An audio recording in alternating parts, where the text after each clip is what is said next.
Sebelumnya, terima kasih ya teman-teman udah bisa join, udah bergabung pada sesi wawancara pada pagi hari ini. Mungkin dari kalian bisa memperkenalkan diri dulu biar sama-sama paham gitu. Kita santai aja ya teman-teman. Oke, mungkin Mbak Arzi.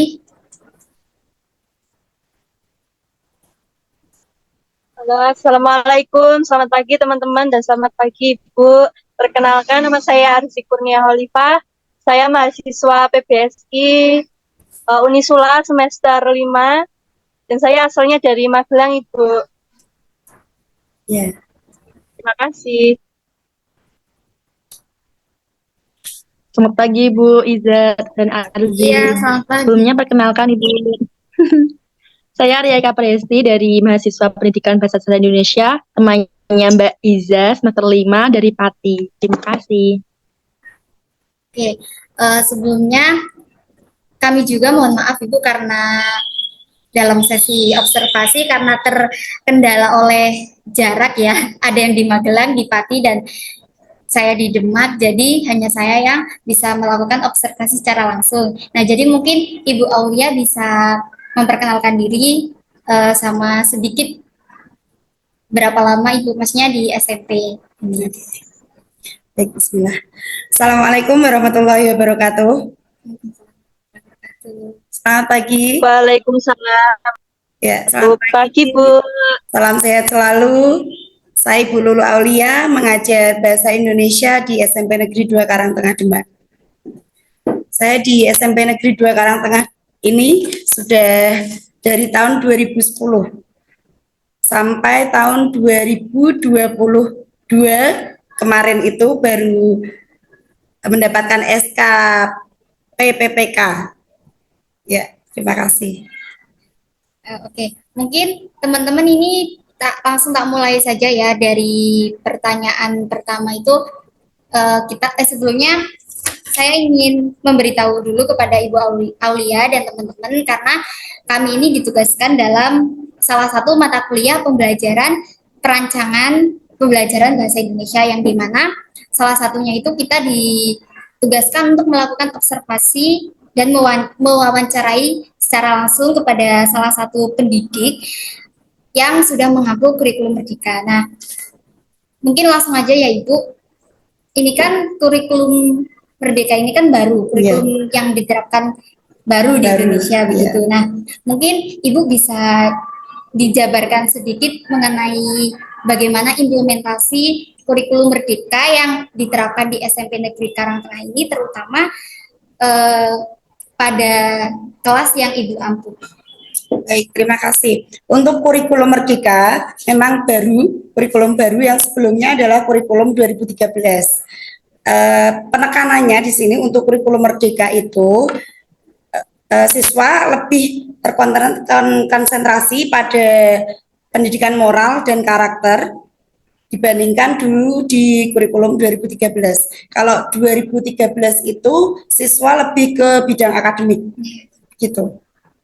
Jadi untuk implementasinya lebih fleksibel aja di dalam kelas itu kalau siswa lebih konsentrasi, kemudian dengan pembelajarannya di kelas menyenangkan, kemudian dengan guru sikapnya sopan gitu, moralnya bagus, itu lebih ke attitude-nya pembelajaran dengan kurikulum 2013 yang lalu dengan kurikulum Merdeka yang sekarang menurut saya lebih berhasil di kurikulum Merdeka ini. Jadi berarti lebih ke penekanan moral dan karakter. Ya. Betul. Berarti untuk implementasi kurikulum Merdeka sendiri itu juga maksudnya lebih berfokus ke peserta didik ataupun pendidik. Maksudnya lebih ke peserta didik aja. Oh ya, iya. Dibanding kurikulum 2013 gitu ya. Iya, betul. Dan untuk yang kedua mungkin dari teman-teman dilanjutkan dari Mbak Arzi atau Mbak Ria.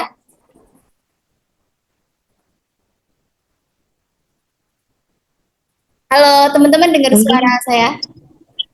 Iya Mbak Iza. Mungkin dari saya aja. Izin bertanya aja Bu. tentang penguatan profil pelajar Pancasila, Ibu.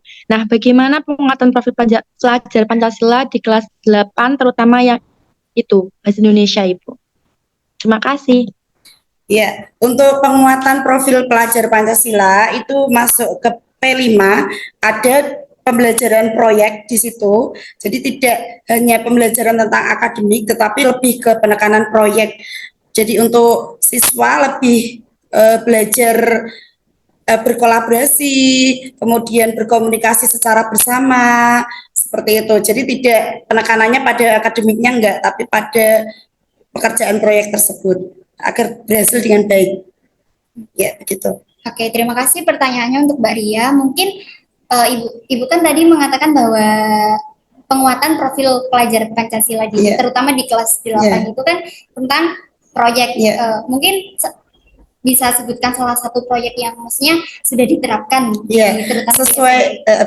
sesuai dengan pembelajaran di kelas 8 ini pada materi iklan, slogan dan poster pas yang saya ajar ini saat ini itu mereka membuat sebuah proyek, yaitu sebuah poster gitu, dan iklan juga slogan itu dibuat secara bersama-sama, dikerjakan secara bersama-sama sehingga menghasilkan proyek hasil poster, slogan maupun iklan yang bagus gitu.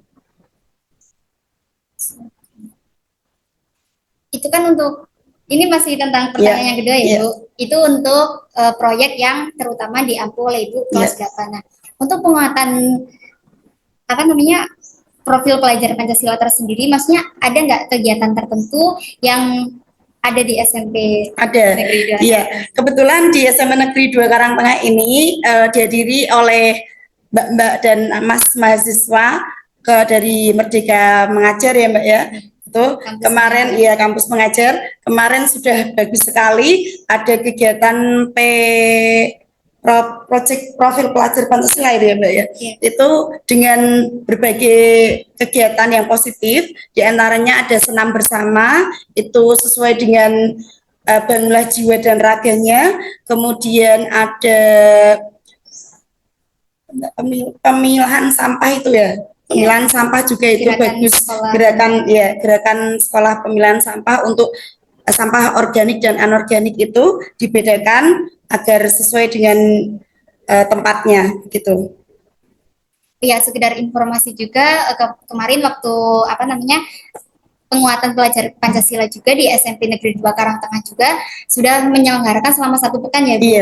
Itu tentang yang bertema itu hidup sehat. Nah, yang dimana teman-teman peserta didik kelas 7 dan kelas 8 itu membuat proyek tentang memasak ya Ibu. Nah, itu yang bertema hidup sehat. Begitu teman-teman. Nah, jadi bisa saya simpulkan ya, penguatan profil pelajar Pancasila terutama di kelas 8 itu yang tadi disebutkan oleh Bu Aulia, terutama di materi iklan dan poster, peserta didik dihimbau atau diberi tugas untuk membuat proyek poster iklan yang berupa maksudnya fisik begitu. Nah, terus yang kedua yang bukan hanya di kelas 8 tapi di SMP Negeri Karangtengah ini juga ada kegiatan P5 yang bertema hidup sehat yang berkelanjutan. Begitu teman-teman. Dan langsung saja ya ke pertanyaan selanjutnya. Ini masih tentang penguatan pelajar Pancasila Ibu. Nah, tentunya setelah mengalami perubahan dari kurikulum 2013 sampai ke kurikulum kurikulum Merdeka ini pasti ada strategi-strategi yang Ibu gunakan. Maksudnya dulu misal terpatok pada RPP atau silabus. Nah, sekarang bisa mengembangkan atau bagaimana gitu strategi pembelajarannya. Untuk strategi pembelajaran di kurikulum Merdeka ini memang berbeda sekali dengan kurikulum 2013. Pada kurikulum 2013, siswa dituntut untuk lebih ke hal akademiknya, jadi tidak lebih fleksibel untuk belajarnya di kelas. Tapi kalau untuk kurikulum Merdeka ini siswa lebih fleksibel, jadi bisa pembelajaran di luar kelas, kemudian siswa tidak dituntut untuk hanya mempelajari pengetahuan saja, tetapi juga pada keterampilan atau prakteknya juga. Ya, seperti itu. Mungkin dari teman-teman ada yang mau ditanyakan tentang strategi pembelajarannya bagaimana gitu nggak?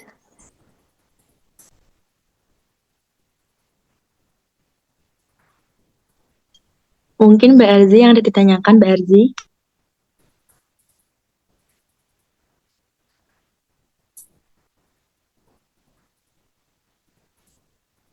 Oke, kalau nggak Mungkin saya juga.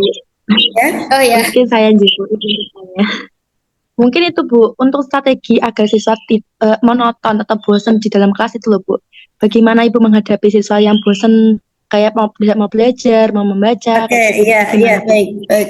Untuk di kurikulum 2013, kebanyakan kan mungkin anak lebih difokuskan untuk hal akademiknya saja. Jadi di kelas itu siswa disuruh mendengarkan untuk apa lebih mengerjakan tugas seperti itu. Tapi kalau di kurikulum 2000 kurikulum Merdeka itu siswa bisa mengembangkan kreativitas mereka sendiri dengan sesuai dengan materi yang ada pada saat pembelajaran itu. Misalnya kalau ada proyek atau ada pembelajaran di luar kelas seperti itu, jadi mereka tidak membosankan dalam pembelajarannya itu. iya baik. Iya. Jadi Ibu Aulia ini mungkin misal dulu waktu waktu materi 2013, ya ya. pada kurikulum 2013 lebih menonton disuruh mengerjakan, mendengarkan. Tapi kalau apa namanya pada kurikulum Merdeka ini Ibu Aulia lebih mengeksplor peserta didik maksudnya biar tidak bosan. Salah satunya tadi mengajak siswa untuk belajar di luar kelas atau tidak monoton di dalam kelas. Begitu ya teman-teman.